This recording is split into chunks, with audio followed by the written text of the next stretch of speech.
Over the years, I've shot everything from disposable cameras to medium format, and I've learned loads of simple tips to get better photos along the way. When it comes to shooting point and shoots, it can be really easy to take bad photos, so listen up and you'll take some absolute bangers this summer. Whether you've got a high-end Bank of Mum and Dad Contax T2 or a little humble Kodak Ultra F9, these tips will help you make the most of your little point and shoot. So let's not waste any more time.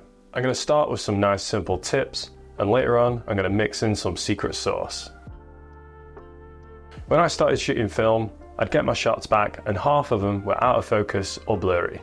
Now, I'm not always the sharpest tool in the shed, but even in those days, it didn't take me long to realise why. All lenses have a minimum focusing distance, and your little lens on your point and shoot is no different. This basically means that there'll be a closest distance that you can actually focus. Usually, that's around half a metre.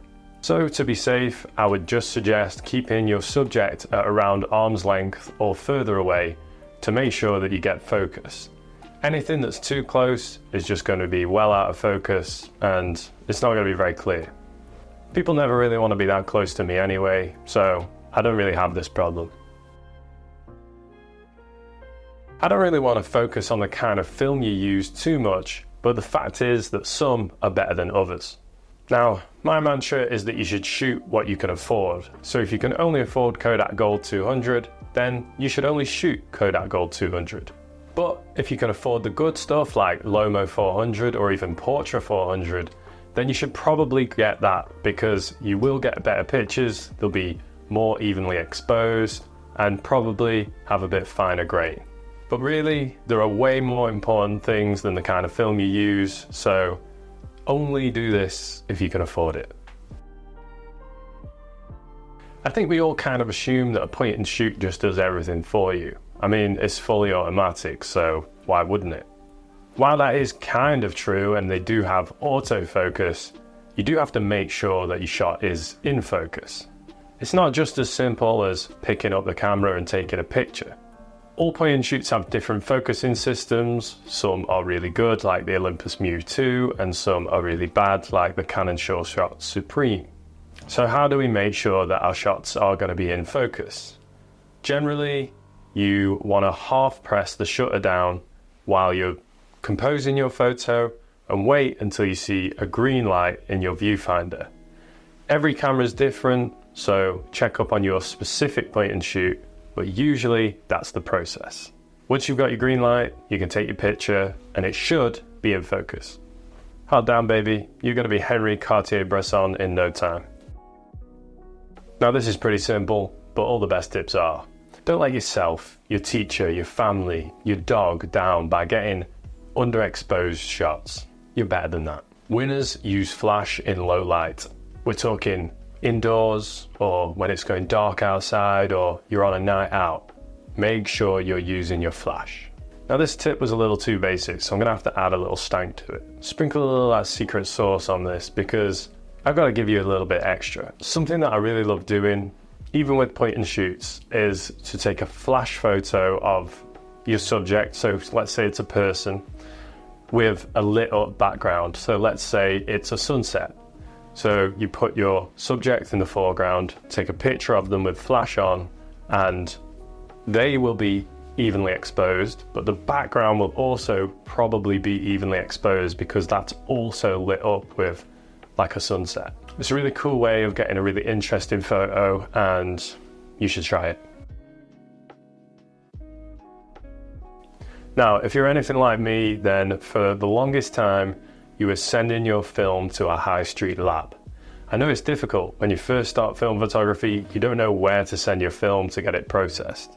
This can lead to you getting some pretty shit scans, and that's what happened to me. I don't want it to happen to you. These days, I send my film to Film Dev, and they have some really high quality scans, and they're just a really professional lab.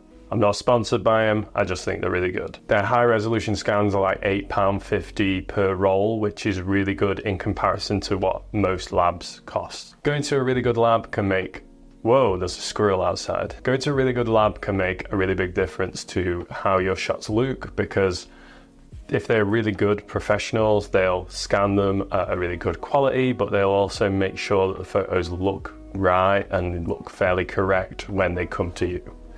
That's not the case with every lab, so that's why you've got to be careful. Now, no matter how good your point and shoot camera is, all lenses on point and shoot cameras are still pretty basic. So even if they're like the highest quality lens that you could have on a point and shoot camera, still not going to be as good as a prime lens on an SLR. So especially if you've got a cheaper film camera, then a good rule of thumb is to try and make sure that your subject is towards the center of your lens, because that's probably where it'll be the sharpest. I know what you're thinking, these are the best tips I've ever heard. How could it possibly get any better? The guy on camera is so hot and good looking. I know. Well, this tip is about using your brain and unlocking those photos that make you go, damn. We've all been guilty of picking up a point and shoot and just popping off photos left, right, and center and hoping that they're going to look fine, and then you get the back and they're all pretty shit. This is where thinking about your composition comes in. When you're shooting, try your best to think about how you could make this composition more interesting. Could you shoot this with something in the foreground? Could you shoot this in a way that something is framing the shot? Could you shoot this from a completely different angle or use your flash or something like that? Trying to be a bit more creative, just that little bit of thought can make a massive difference to how your shots end up coming out. So think about how you can take this photo from being just another holiday shot or whatever to being something that's more interesting and fun, just by the small little changes that you can make. I'm probably releasing this video while I'm actually in America at the moment, so hopefully in a week or two I'm going to have some videos from that trip, and I'll be shooting film in a bunch of cool places, and you can come along with me and see what it's like. But for now, I hope you enjoyed this one, and I'm going to be bringing out loads more videos that are similar to this, so stick around and you'll probably enjoy it.